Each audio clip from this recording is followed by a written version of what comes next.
Bereshit chapter 16. So, in the previous chapter, we had Avram being promised children, being promised descendants, and being promised the land. Now we have a new story. Very important to think of the implications of this story. And in some sense, the first time we have a story of a child of Avram, who will turn out in the end to be the not legitimate child. We don't really yet get that part of the story here. We get that later in the story of after Yitzchak being born. And Avram's relationship to Yishmael, who is born now, is a very complicated relationship. At this point, for sure, Avram considers him almost his son, and maybe possibly at this point, literally considers him his legitimate son. Although we see the next chapter we get the clarification that it's not the son that was promised. So first we have this story. That's one complication. Avram ends up having these two children, one of which is more legitimate than the other, more really his successor. And in the same way, he gets to have two wives, one of which is more legitimate than the other. And this is also a paradigm. The first time we have this kind of story in the Torah, we'll see similar kind of stories with Yaakov and later with other people. Yitzchak doesn't have such a story, which is an interesting point about him.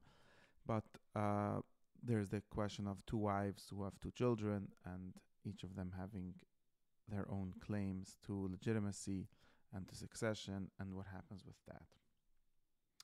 So the first framing of the story is how this is Avram looking for a solution to his wife, Sarai, not having any children. So since she is barren, Sarai Ashes Avram did not give birth to him. Now she has a slave girl named Hagar, an Egyptian slave girl. Apparently this slave girl was given to her somehow when Avram went to Mitzrayim and came back with much possessions, much property. We can assume that Hagar was part of the possessions. She's said to be Sarai's slave girl. Maybe she was given to Sarai somehow at the time when she was taken by Parai. But she has a slave girl, and this seems to have been accepted. We see it later with Yaakov and his two wives, Bilhah and Zilpah also, and this seems to have been an accepted way of thinking of a family, of succession, in the sense that it doesn't always have to be biologically the mother who is the mother of a child. You can have, and nowadays we have it in new ways, but we can have a surrogate mother, so to speak. So Sarai tells Avram, and it's important that this is Sarai's idea, and Sarai is presented as very active in all these stories, similar to other women later, specifically Rivka, which are said to be very active in these stories. Sarai is very active. It's not that Avram is looking for an heir and he takes Hagar. It's Sarai that presents this idea to Avram. Sarai tells Avram, look, Atzarani Hashem Iledes, God has prevented me from having children. How about you take my slave girl, and I will be built up from her. I will have a child from her. Will be considered my child, since I guess the idea is that a slave girl is owned by Sarai, and her giving birth is as if she's giving birth. It will be in place of her, and this will be their child, not only Avram's child from Hagar, but also Sarai's child, since Hagar is her slave. And that's what he does. Sarai, and she takes Hagar. It doesn't say Avram takes. Again, the active party is Sarai, but Tikach Sarai is Avram as Hagar mitzvah. And this is 10 years. There's a timeline for this. This is 10 years after Avram has arrived in Eretz Canaan, and she gives her to Avram as a wife. Now the plan works, but it arises a complication. The plan works. Hagar becomes pregnant, but now the plan of Sarai, that Hagar will now be carrying a child sort of for her, seems to somewhat fall apart, because as soon as Hagar sees that she is pregnant and she sees that her mistress Sarai has not become pregnant, so she starts to think and act as if she is really the legitimate wife of Avram. And it says, "V'teikal gevirta by now." It's something. These are very touchy subjects, and doesn't say what she did to make it her feel that way. But it's probably obvious that she, something you can see in the eyes, something you can see in body language, Sarai notices, and Hagar, and this seems to be accepted. Sarai notices that now Hagar doesn't respect her. She seemed, and this is regular family dynamics in these kind of situations. And Sarai is mad, and she's mad at Avram, which is a little funny, because she was her idea, and actually Avram sort of throws it back at her. So Sarai goes to Avram and says, "Chamosi alech," literally, I'm mad at her, or my anger is at you. Why? I give you my slave girl, and now she thinks she's more important than me. I've become low in her eyes. And she says, "Yishpait Hashem b'nei v'nech," may God judge between me and you. And she seems to blame Avram for this. Like, Avram, you've raised this slave girl of mine to a position higher than me. And of course, I don't deserve that. I'm your legitimate wife. It was even my idea. The whole idea was that she will be giving birth sort of for me. And Avram pushes it back to her. Like, he says, okay, well, if it's your slave girl, then take her. And this is really kind of weird, because in some sense, she's now carrying Avram's baby. So he should have been protecting her maybe. But he's taking the side of his original legitimate wife, Sarai, against Hagar. And he says, you're her mistress. Do what you like with her. And Hagar, it says, Vatanea Surah. What does she do? She subjugates her. We discussed this verb, inui. What it means. You could always translate it something as tortured her or hurt her. But the point is, and this is how Rashi reads it, says she would treat her not nicely. There's another case, she's re-establishing her dominance over her. She's treating her as a slave girl, and maybe that wasn't proper. Maybe, like, the correct behavior would be for her to now be treated at least more closer to a wife, because she's carrying their Avram's baby, which is sort of speak also Sarai's baby. But since it got into this conflict, so now Sarai is like very much asserting, I'm the boss and you're not. And Hagar has options. She runs away. As we'll see, where she runs away is in direction to Egypt. And we'll see later, in the second time, when she actually gets thrown out together with Ishmael, she explicitly says that she goes on the way to Egypt. And Egypt is on the road, Avram traveled there. And it seems like it's not like she escapes in the second time when she escapes. We see the story, how she was in danger. But right now, she might have had a plan to escape. Like, she's going to travel and back to Egypt, to where she came from, and maybe she has some family there that could take care of her and so on. And that's what happens. She runs away. Now, we get an interesting story. It comes in Revelation. It says, "V'imtzoa Malach Hashem." Malach Hashem can mean literally angel. That's probably the most simple reading. It could mean also like a prophet or someone speaking in the name of God. And the Malach Hashem meets her at the well, or at the spring rather, at the spring in the desert, and the way in the Derech Shur, on a road called Derech Shur. Derech Shur is sort of the road that leads from the south of Israel, from Be'er Sheva to Mitzrayim. And we have the whole dialogue, a full dialogue between the Malach and her, and probably should be discussed in every part of this dialogue.